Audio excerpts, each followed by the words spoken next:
Voilà, mesdames et messieurs, bienvenue dans cet autre numéro d'actualité du jour sur Kivu Morning Post. Et voici les titres. Plusieurs hauts officiers de forces armées de la République démocratique du Congo, dont les généraux Ntumba et Ndaiwele, ont été transférés à Ndolo après 6 mois d'enquête pour complot, trahison et autres infractions graves.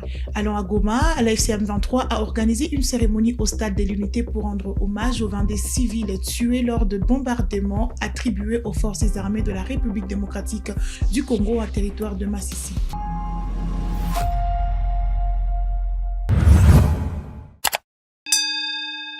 Voilà, mesdames et messieurs, bonjour et bienvenue à suivre cette actualité du jour. Les forces armées de la République démocratique du Congo, plusieurs officiers de forces armées de la RDC, dont les généraux Ntumba et Ndaiwele, ont été transférés à la prison militaire de Ndolo après 6 mois d'enquête du Conseil national de superdéfense.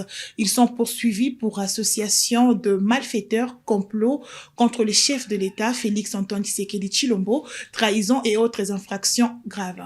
Plusieurs hauts officiers de forces armées de la République démocratique du Congo ont été transférés à la prison militaire d'Ndolo à l'issue d'une enquête de 6 mois menée par le Conseil national de cyberdéfense, CNC, qui affirme avoir rassemblé des preuves irréfutables selon des sources concordantes. Parmi les inculpés figurent le lieutenant-général Frank Bouamunda Ntumba, ancien chef de la maison militaire du président, le général-major Christian Dawel Okura, ainsi que le généraux de brigade Benjamin Katende Batubadila et Antoine Longonjo Lobandi, alias Lolo, le colonel Jules Bouele Bagolomé, le major Jean-Lambert Mbonde Ngondili, ainsi que plusieurs civils dont Jean-Marcel Kabea-Mbouyi, John Safari, Bigarura, John Mbou, Letang et le lieutenant-colonel Ada Sebakungu. Les accusés sont poursuivis pour des infractions graves, notamment association de malfaiteurs, complot contre le chef de l'État, tentative d'assassinat, trahison par contact avec sa puissance, avec une puissance étrangère, violation des consignes, clientélisme, diffusion de fausses informations sur les réseaux sociaux, offense au président, incitation à s'armer contre l'autorité de l'État et le tribalisme.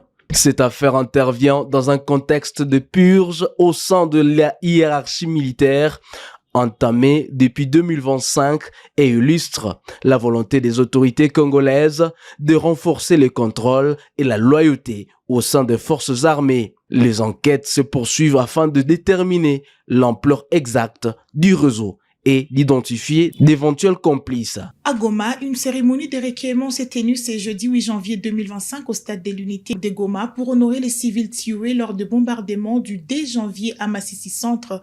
22 cercueils ont été exposés sur la pelouse du stade. Les familles, les autorités locales et de nombreux habitants ont participé aux oraisons funèbres.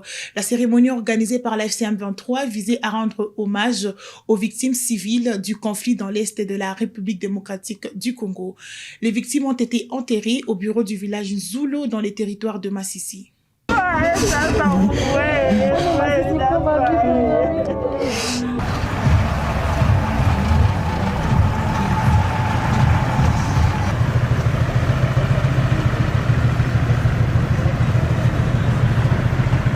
Derrière chaque victime, il y a une histoire. Un enfant qui rêvait de devenir médecin, un autre avocat ou encore un homme d'affaires. Une mère qui se battait pour nourrir les siens. Un père qui espérait simplement voir des enfants grandir en paix. Ils n'étaient pas des combattants, ils n'étaient pas des menaces, ils étaient la vie même. Qu'on l'entende clair ici et ailleurs. La légitimité mensongère, politique, dont se prévaut le régime de Kinshasa, ne lui donne aucun droit de tuer la population. Aucune élection, aucune reconnaissance internationale, aucun slogan patriotique ne peut justifier la menace de civils, le massacre des civils.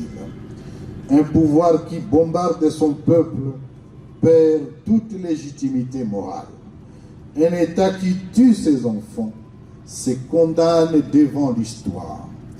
En s'intestant de profondes afflictions, l'AFCM 23 exprime sa compassion la plus sincère et la plus profonde aux familles endeuillées, aux veuves inconsolables, aux orphelins meurtris, aux familles brisées. Nous disons, vous n'êtes pas seuls.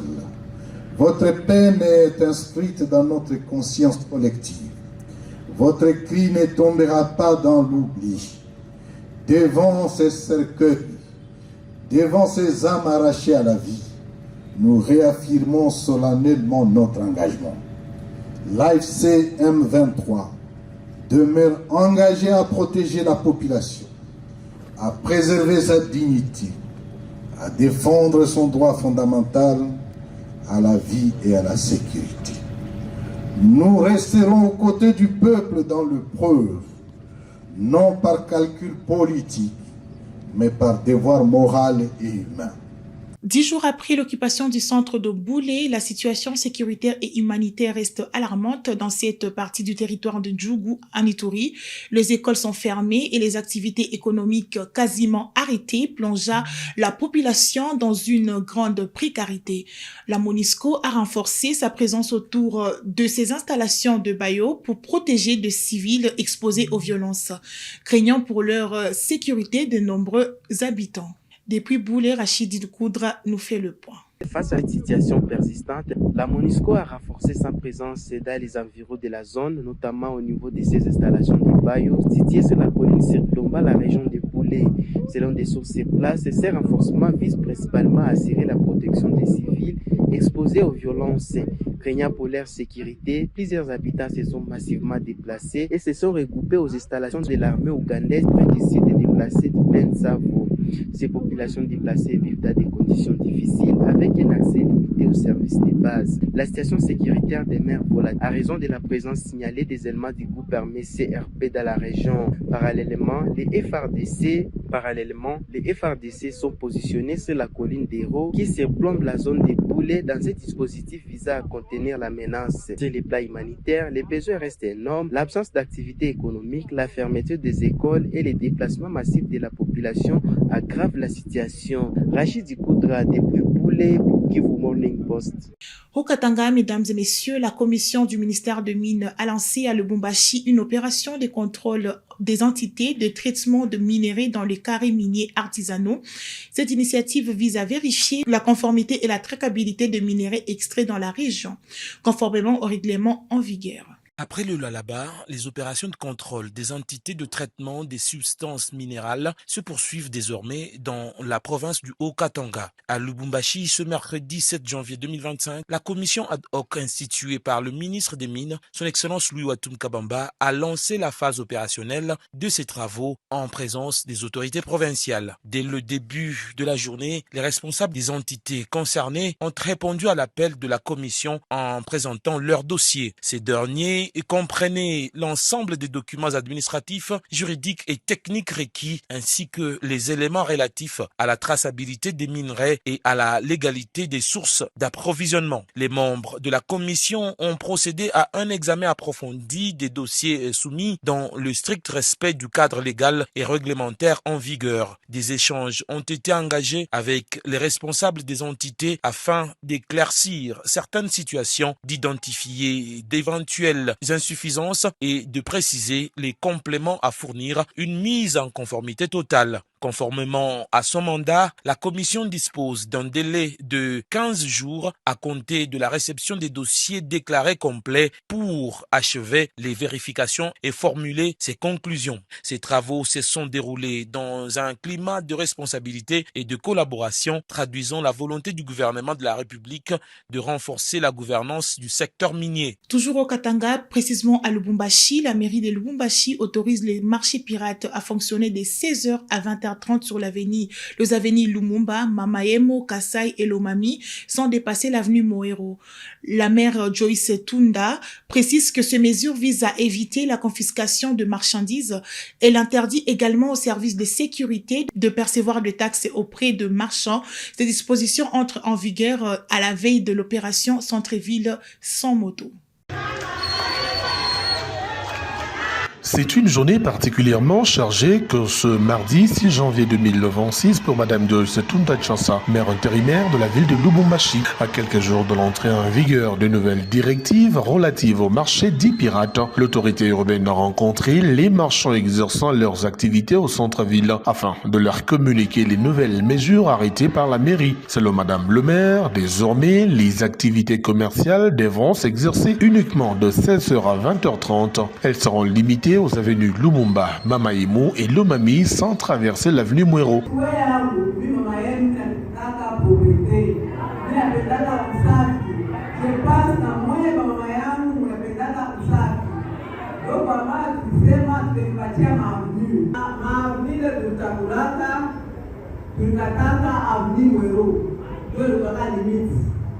Alors, tumeachaka avenue Lumumba, tumeachia avenue Kasai, tumeachia Desizini, tumeachia tena avenue Kasi, tumeachia avenue Lomami, na tumeachia avenue Mamaïmou, na avenue Petit Lumumba. Alors, ile maavenue ndio kunapaswa kwanza kutatika mavitu vyenu ya marché pirate. Hapa le choix est clair. Donc c'est-à-dire, quand on appelle là, tuanzane na wewe, kuingia 7 heures, tunaanza na wewe pili. Tunamiangana vitu. Est-ce que c'est mzuri? C'est pourquoi tunasema utaanza kuingia à partir ya 16 heures juste na 20h30 kila mtu anaanza kukunwa. Pourquoi tunatakula 20h30? Kama nimeangalia hivi mwewe hapa bazazi. Unatoka kwa nyumba unaacha watoto. Mambo ya security ndio preoccupation yetu.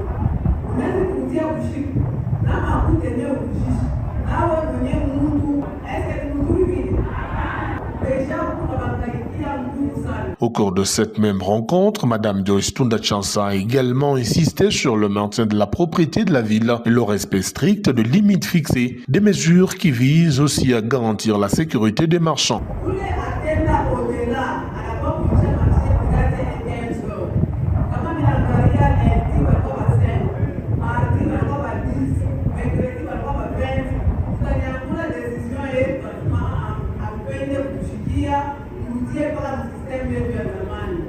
Tunapenda mwanze kusensibilize watu wetu, mwanze kuambia kusema kasha kuleta malimiti, tuheshimie ile malimiti na tuingie mkazi yetu a partir ya 16h. Tumeambiana ya kusema malari iko hapo na malari kama inakuya haitaka kutubamba chie wala peteka kama ndio wenyewe tukuruka. Tunapaswa kuproteger population yote ya bila Lubumbashi.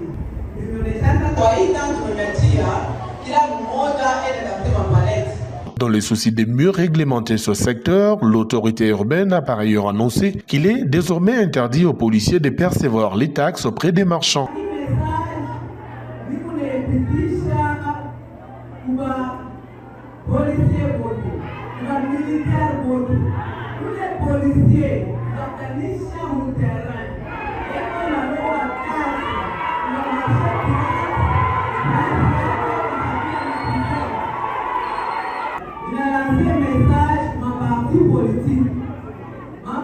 Politique, wale bajani weko natretrouve msangi la vile wanaanza kwenda kutrakase ba mama yetu, wanaanza kwenda kutrakase ba operateur ekonomiki kwa kwamani anze kutoka na baresponsable ya maparti politique atutake cette parti kama kaweka mkono na mtu wote wa parti politique ule kona deranger kwa mama yetu na ndugu yetu. Madame le maire a enfin exprimé son souhait de voir les marchands pirates respecter scrupuleusement ces consignes et cela dans l'intérêt général. Ces nouvelles directives ont été favorablement accueillies par les marchands venus en grand nombre à l'hôtel de ville à la veille du lancement effectif des opérations de contrôle prévues pour ce jeudi. Lualaba, la circulation sur la route nationale numéro 29 reliant Kolosi à Lubumbashi via la commune de Fungurume est fluide. Le constat fait par le ministre provincial de l'Intérieur, Roy Kaumba, après des tensions de créateurs artisanaux enregistrées la veille. Les ministres Lualabé de l'Intérieur, Sécurité, Rui Kamamayundi Philippe, son collègue des mines, Nico Wamana, les conseillers du gouverneur de province en matière des mines, Miki Masuka, et les commandants des opérations PNC Lualaba ont effectué ce mercredi 7 janvier un aller-retour Kolwezi, Fungurumi, Mutaka. Objectif, c'est rendre compte de la fluidité de la circulation de personnes et de leurs biens. Cette descente s'inscrivait également dans le cadre de la sensibilisation des exploitants artisanaux miniers concernant l'allègement de la mesure du ministre national des Mines. Accueilli à la maison communale par honneur policier, le patron de la sécurité et sa suite ont été conviés à prendre place au bureau du bourgmestre Ali Nomakano Chilombo. La délégation a suivi avec attention les rapports sur la gestion de la question de l'arrêté du ministre national qui divise la classe artisanale minière au Lualaba. Au sortir du bureau de la commune, les ministres provinciaux des Mines fixent l'opinion publique sur l'allègement de cet arrêté. Mwile arrêté leo munatoka maretombele ya mzuri ina perimetre sasa makooperative yetu yende isinye makontra kuma entité de traitement, mais à l'époque abikuku yake ko bana allergie juu ya nini? Parce que atukufate mzuri ile arrêté vile rikui turudie shibote tutumike kaji yetu vile turanza kuitumika. Krezer barudie kuma kaji yabo tunachunga ministre national vile artulaka ye moya mazeya batupachele mazeya pour que mie nibebele mazeya nikwe nimipachie mushanze kuingia tena mu tefer tutumike pa maplasi yetu ile bone tufanyisha ku niveau ya Kinshasa. Ce moment mungu na mazone yenu ile banasema iko tolere rentre mushwe distrait na batu Krezer ashifake fujo bashimilandie ke Krezer anafaka fujo murudie mutumike kaji yenu pour que mafamille yetu ivivre. Félicitant Ali Nomakano Chilombo, l'autorité municipale pour sa gestion professionnelle des soulèvements des créateurs de son entité, Roy Kamamayundi Philippe a mis en garde tous ceux qui ont profité de la circonstance pour s'attaquer aux véhicules privés, des véhicules de propos discourtois et haineux. On ambia ba jeune, moitié ile bunyangu mambo ya mine aina mubalabala juu ya kuatake mabus, juu ya kuatake paisible population unapita na majip. Hapana, ile inakuwa ni gangsterisme, inakuwa ni banditisme. Tunakushika antuka directement unaenda mprison. Mwache ile mifano tabia mubaya ya kwanza kujatake kumabisi unasaidia transport juu ya population itoke Lubumbashi ubie Likasi ende Kolwezi.